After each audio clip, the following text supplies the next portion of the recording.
Welcome back to the DRM News Podcast for another deep dive.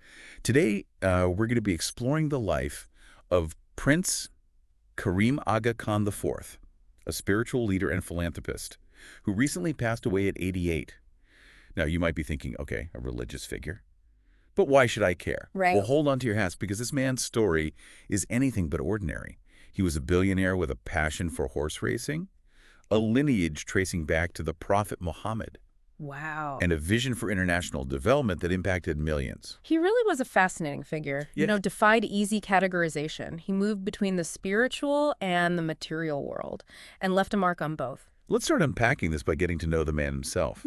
Prince Karim Aga Khan IV was born in Switzerland, educated at Harvard, held British citizenship, but resided in France. Talk about a global upbringing. The global life. Almost like he was destined to become this bridge between cultures. Absolutely. And that global perspective, it's woven throughout his life. He was a family man, married twice, 4 children, a half-sister, and grandchildren. But he also had this unexpected side, a love for horse racing. Yeah. He owned the famous racehorse Shergar, a name that might ring a bell for some listeners. We'll get into that story. A little bit like that. A jet-setting spiritual leader with a passion for horse racing? That's not an image you come across every day. Right. But let's delve into his role as the imam of the Ismailis. He became the Aga Khan at just 20 years old, succeeding his grandfather. Wow. That means he led a community of about 15 million Ismaili Muslims worldwide for nearly 7 decades. Imagine the weight of that responsibility, Yeah. leading a population larger than some entire countries. And the Ismailis, a branch of Shia Islam, hold their imam in incredibly high regard. They trace their lineage back to the Prophet Muhammad himself, viewing their leader as the bringer of life. The bringer of life. Yeah. That's a powerful statement. It really does speak volumes about the reverence he inspired in his community.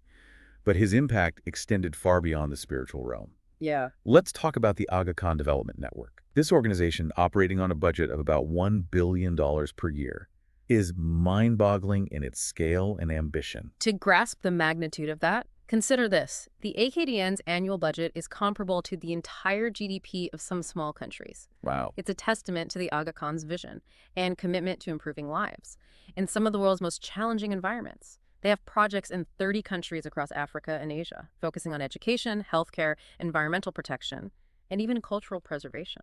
It sounds like he really believed in this holistic approach to development, addressing both the immediate needs and the underlying causes of poverty. It wasn't just about writing checks, it was about creating sustainable change. Yeah. It makes me think about that powerful quote from the Aga Khan himself, when he said, "There is no point going into economies that are wealthy. We go into the really poor ones." You have to do both economic and social development together. It seems like he was really determined to tackle inequality at its roots. That's precisely it. He saw economic and social development as intertwined, and his actions reflected that belief. So, for example, instead of simply building hospitals, he invested in training doctors and nurses, ensuring the long-term sustainability of healthcare systems. He didn't just provide food aid, he helped communities develop sustainable agricultural practices. This approach, focusing on empowering people to help themselves, really sets him apart from a lot of traditional philanthropists. That's a really interesting point. It's not just about providing aid, it's about building capacity and fostering self-reliance. Yeah. It sounds like a much more sustainable and impactful approach in the long run. But, amidst all this talk of billion-dollar budgets and global impact, we can't forget that deeply human story involving the Aga Khan's beloved racehorse, Shergar. Oh, yes. The infamous Shergar kidnapping. It's a story that captured the world's imagination and still sparks debate today. Remember, the Aga Khan was a serious horse racing enthusiast. He owned Shergar, who dominated the 1981 Epsom Derby, a race with as much prestige in the UK as, say, the Kentucky Derby is in the US. Right. It's a spectacle, a social event, a test of equine athleticism that captivates the nation. So to have the champion horse stolen, I imagine it sends shockwaves through the entire horse racing community. Absolutely. It was front-page news, a national obsession. In 1983, Shergar was kidnapped from an Irish stud farm, never to be seen again. Wow. The mystery remains unsolved to this day, spawning countless theories and documentaries. People still speculate about who was behind it and what really happened to the legendary horse. That's a story worthy of a Hollywood thriller. It is. But what I find so fascinating is that despite this personal loss, The Aga Khan didn't abandon horse racing. He persevered, even winning the Derby 4 more times. It speaks to his resilience, a quality that was also evident in his approach to tackling global challenges. That's a great observation. The Sherbar incident reveals a lot about his character. He didn't let this dramatic event derail his passions or his mission. It underscores his ability to compartmentalize, to focus on the bigger picture even in the face of adversity. It's almost like this one incident encapsulates his whole approach to life, a blend of passion, dedication, and an unwavering commitment to making a positive impact, no matter the obstacles. Precisely. And that dedication is evident, not just in his personal life, but also in the global impact and legacy he built. World leaders from all walks of life, from the Prime Minister of Pakistan to the UN Secretary General to even Malala Yousafzai, have paid tribute to his work. It seems like his influence transcended geographical and cultural boundaries, uniting people from all walks of life. Absolutely. Malala even said his legacy will continue to live on through the incredible work he led. But what do you think his lasting impact will be, both on the Ismaili community and the world at large? That's a question that deserves some deeper exploration, and one we'll delve into further as we continue our deep dive.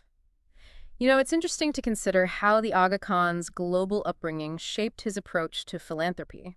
Born in Switzerland, educated at Harvard, a British citizen residing in France. It's almost as if he was constantly navigating different worlds, different perspectives. That's a great point. It seems like that kind of exposure would naturally foster a more nuanced understanding of global issues. It wasn't just an academic exercise for him, it was lived experience. Exactly, and I think that's reflected in the AKBN's work. They don't just impose Western solutions on developing countries.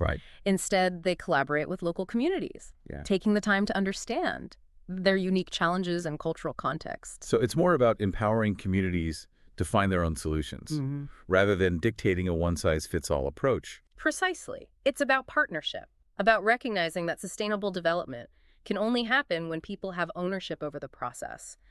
And that brings us back to the Aga Khan's vision of bridging divides. It wasn't just about geography, it was about bridging cultural and religious divides as well. You know, it's striking how he managed to straddle these seemingly disparate worlds. The spiritual leader, the international businessman, the passionate horseman.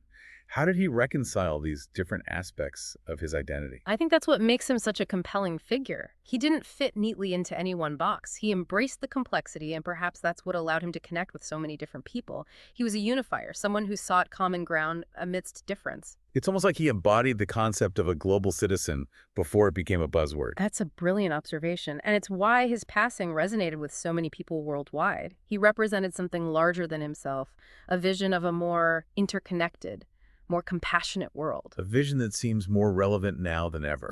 Given the state of global affairs. Absolutely. And speaking of global affairs, we can't overlook the Aga Khan's unique position as both a spiritual leader and a billionaire businessman. Yeah, that's a combination you don't see every day. Yeah. How did he navigate those two worlds? It does raise some interesting questions. It's easy to assume that philanthropy and business operate in separate spheres. But the Aga Khan seemed to view them as intertwined. He had his hands in everything. From hotels and airlines to banking and media. He saw business not simply as a means to generate wealth, but as a tool for development. He had a very hands-on approach, actively involved in a diverse range of businesses, all the while using them to promote economic growth and opportunity in developing countries. So it wasn't just about making charitable donations. It was about leveraging his business acumen to create a positive social impact. Exactly. And there's a quote that I think perfectly encapsulates this philosophy. He said, "My life has been dedicated to improving the quality of life of the most vulnerable in society. I believe that this can best be achieved by creating an enabling environment where economic and social development can take place." That's powerful. He believed in creating systems that empowered individuals and communities to thrive. It's a far cry from the traditional model of charity, which often focuses on addressing immediate needs without tackling the root causes of poverty. And this approach didn't come without its critics.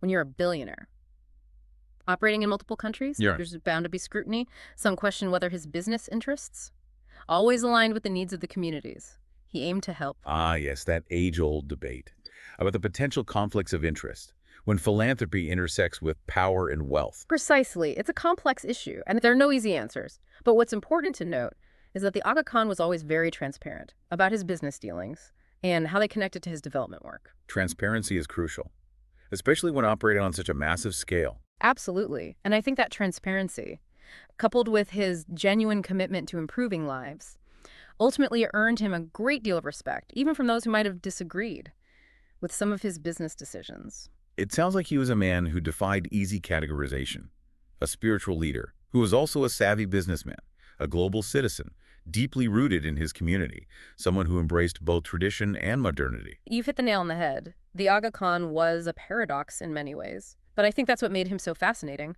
and ultimately so effective. He challenged our preconceived notions about leadership, philanthropy, and the role of faith in a globalized world. But let's not forget that even with his immense wealth and global influence, he was still a man who loved horse racing and faced personal tragedies like the Shergar kidnapping. Those events add another layer of complexity to his already fascinating life story. Absolutely. It reminds us that even those who seem larger than life are still human, with passions, vulnerabilities, and a capacity for both joy and sorrow. And perhaps that's why his story resonates so deeply. He reminds us that we can all strive to make a positive impact on the world, no matter our background or circumstances. Well said. It seems like the Aga Khan's life offers us a lot to ponder, both in terms of his accomplishments and the questions he raises about how we approach philanthropy, leadership, and global engagement. I couldn't agree more. He leaves behind a legacy that is both inspiring and thought-provoking. As we wrap up our deep dive into the life and legacy of the Aga Khan, I'm struck by the sheer breadth of his impact. From spiritual leadership to international development, to even the world of horse racing, he seemed to leave his mark everywhere he went. It's true. He really challenged our assumptions about what it means to be a leader, a philanthropist, and a global citizen. His approach was unconventional, to say the least, but it was undeniably effective. Yeah, and it seems like one of the key takeaways from his story is this importance of bridging divides, whether they be cultural, religious, or economic. He truly embodied that interconnectedness in his life and work. Absolutely. And I think his legacy challenges us to think about how we can bridge those divides in our own lives. It doesn't require billions of dollars or a global platform. It starts with simple acts of understanding, empathy, and a willingness to engage with those who are different from us. Well said. It's a powerful message, and one that feels particularly relevant in today's world. So as we conclude this deep dive, I want to leave our listeners with a quote from the Aga Khan that I think really encapsulates his vision. He said, "The greatest challenge facing our world today is to build bridges of understanding between different cultures and religions." What a powerful thought. It's a challenge that calls for each of us to step outside of our comfort zones, to embrace curiosity over fear, and to recognize our shared humanity amidst our differences. Beautifully put. And on that note, I think it's time to say goodbye for now. But before we do, I want to encourage all of you listening to reflect on the Aga Khan's legacy and consider how you can contribute to building those bridges of understanding in your own communities and in the world at large. Thanks for joining us for another fascinating exploration here on the DRM News Podcast.